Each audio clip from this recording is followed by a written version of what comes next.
The Tantalarians were naive in many ways. They didn't know how canny this enemy could be when cornered. Captain Frederick was one that they couldn't watch closely enough. He appeared to be benign, but this was far from the case. He worked from the background, directing the others that had followed him.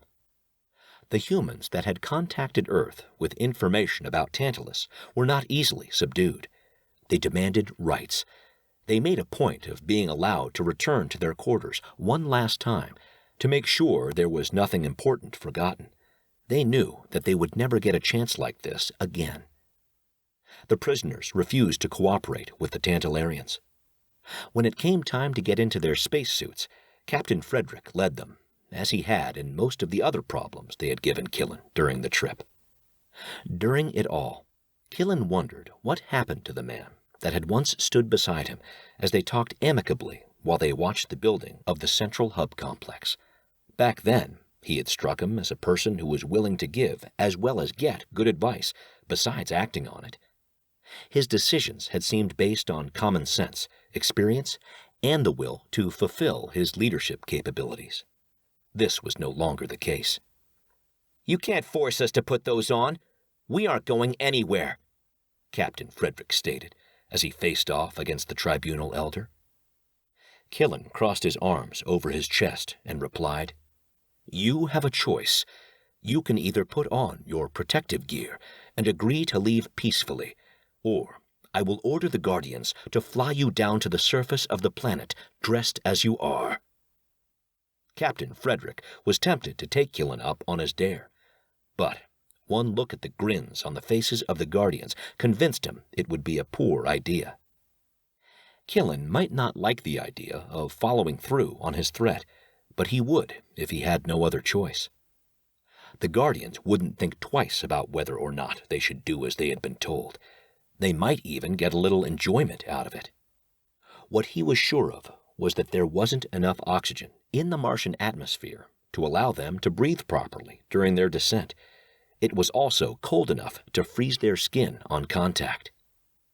Captain Frederick chanced to glance behind him to see what those supporting him were doing. Some had decided to follow his example, to challenge the tribunal elder's order. But most had dismissed that idea the moment it became an option.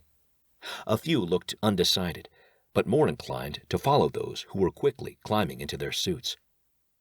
With a frown and a sigh of resignation, Captain Frederick caved in to the inevitable.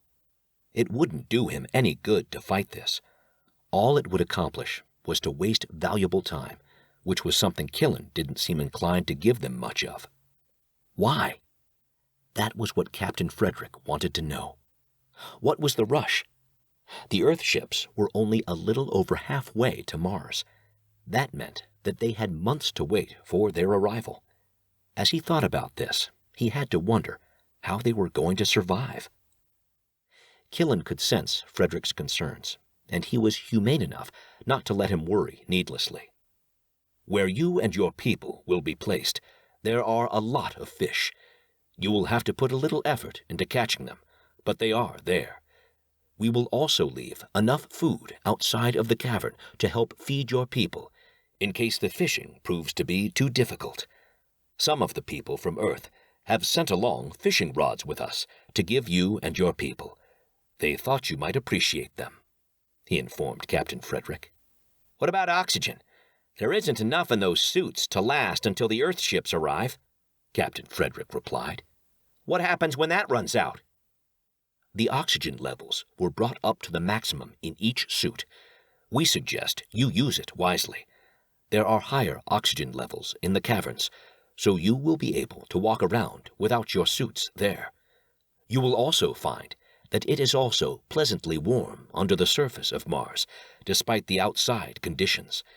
It is an indication that this planet isn't dead. I believe it will continue to show potential in the future," Killen pointed out. With a growl of frustration, Captain Frederick went to his storage chest to retrieve his suit. The moment the outfit was removed from the case, a Guardian took the container away, and it was set onto one of the other carriers that the Tantalarians used to move freight around.